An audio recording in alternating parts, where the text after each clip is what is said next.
Hello student, welcome to substitution classes. आज की class में क्लास 8th का एक चैप्टर डिस्कस करेंगे। चैप्टर का नेम है डायरेक्ट एंड इनवर्स प्रोपोर्शन, है ना। डायरेक्ट एंड इनवर्स प्रोपोर्शन, ये क्या होता है, कैसे इसके क्वेश्चन सॉल्व होते हैं, वो सारे फॉर्मूले क्या होते हैं इसमें, डायरेक्ट एंड इनवर्स प्रोपोर्शन क्या होता है, ठीक ना। डायरेक्ट एंड इनवर्स प्रोपोर्शन की बात करेंगे तो सबसे पहले स्टार्ट करेंगे हम डायरेक्ट प्रोपोर्शन से, राइट, है ना। फर्स्ट जो है ए पार्ट जो है वो हमारा है डायरेक्ट प्रोपोर्शन, है ना।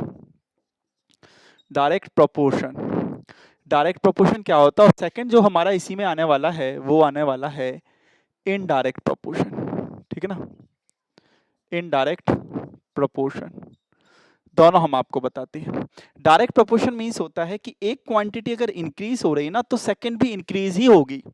अगर एक क्वांटिटी डिक्रीज हो रही है तो सेकंड भी डिक्रीज होगी, मतलब सेम इंक्रीमेंट तो इंक्रीमेंट हो गई होगा, डिक्रीज तो डिक्रीज हो गई होगा, है ना, ठीक है ना। अगर x जो है वो डायरेक्टली प्रोपोर्शनल y है, मतलब x अगर बढ़ेगा तो y भी बढ़ ही रहा होगा। जैसे आप क्लॉथ लेने गए, कपड़े लेने गए, आपने 1 मीटर क्लॉथ लिया, है ना, आपने 1 मीटर क्लॉथ लिया, उसका प्राइस था सपोज 100 रुपए, है ना। तो अगर आप 2 मीटर क्लॉथ लेंगे तो प्राइस हो जाएगा 200, है ना। मतलब आपकी क्वांटिटी इंक्रीज हो रही है तो प्राइस भी तो इंक्रीज हो रहा है ना। तो ये डायरेक्ट प्रोपोर्शन का केस है ना।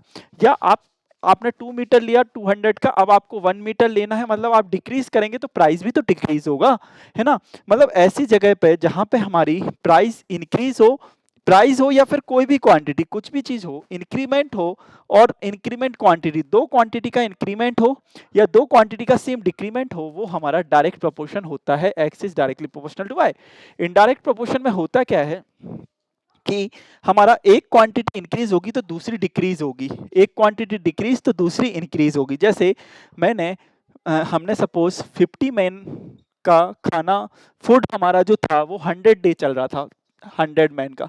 अब हमारे मैन 100 हो गए ना, तो जो खाना है वो 100 डे चलने की जगह कम हो जाएगा, सपोज वो 40 डे ही चला, मतलब मैन का क्वांटिटी इंक्रीज होने से हमारा फूड का जो कंजप्शन है वो बढ़ गया, है ना, ठीक है। तो वहां पे हमारा इनडायरेक्ट है। इनडायरेक्ट प्रोपोर्शन में एक क्वांटिटी अगर बढ़ेगी तो दूसरी कम हो रही होगी, अगर दूसरी कम हो रही है तो पहली क्वांटिटी बढ़ेगी, है ना, ऐसा होता है। इनडायरेक्ट प्रोपोर्शन मतलब होता है कि एक्स इज दिस, है ना। अब बात ये आती है कि ये सर क्या होता है, इसको प्रोपोर्शनलिटी का साइन बोलते हैं। इसको हम अलग करके एक कांस्टेंट यहाँ पे आता है जिसको x अपॉन वाई जो होगा यहाँ पे k बन जाएगा, है ना। k जो होगा वो कांस्टेंट होता है ना, सेम होता है। और इसका जो मेन फॉर्मूला वो होता है x1 अपॉन y1 जो होता है वो हमेशा x2 अपॉन y2 होता है, ठीक है ना। अगर मैं यहाँ पे चलता हूँ तो यहाँ पे भी k आ जाता है, कांस्टेंट ऑफ प्रोपोर्शनलिटी, ठीक है ना। और यहाँ पे जो फॉर्मूला बनता है k का वो x इंटू वाई बनता है, जो कि हमेशा सेम होता है। और मेन फॉर्मूला जो बनता है वो बनता है x1 into Y one is equal x2 into Y two which is equal k, ठीक है ना, कांस्टेंट होता है। और सेम यहाँ पर भी होता है, x1 upon Y one is equal x2 upon Y two equal k। Sir x क्या है, y क्या है, ये सब क्या है, कुछ क्वेश्चंस अपन करेंगे अभी सॉल्व एनसीईआरटी क्लास 8th के, तो उसमें आपको क्लियर हो जाएगा x क्या है। x फर्स्ट क्वांटिटी है, सेकंड क्वांटिटी हमारी y है ना। जैसे फॉर एग्जांपल डायरेक्ट प्रोपोर्शन का एक क्वेश्चन यहाँ लिख लेते हैं। डायरेक्ट प्रोपोर्शन का एक क्वेश्चन हमारे पास है कि नंबर ऑफ शीट्स हैं, ठीक है ना, नंबर ऑफ शीट्स दिया है इन्होंने, नंबर ऑफ शीट 12 है। तो जो हमारा वेट है शीट का, मतलब नंबर ऑफ शीट अगर 12 है तो वेट क्या है शीट का, वो हमारा 40 है। तो अगर x सीट होगा तो हमारा वेट जो है वो 2500। What is the value of x।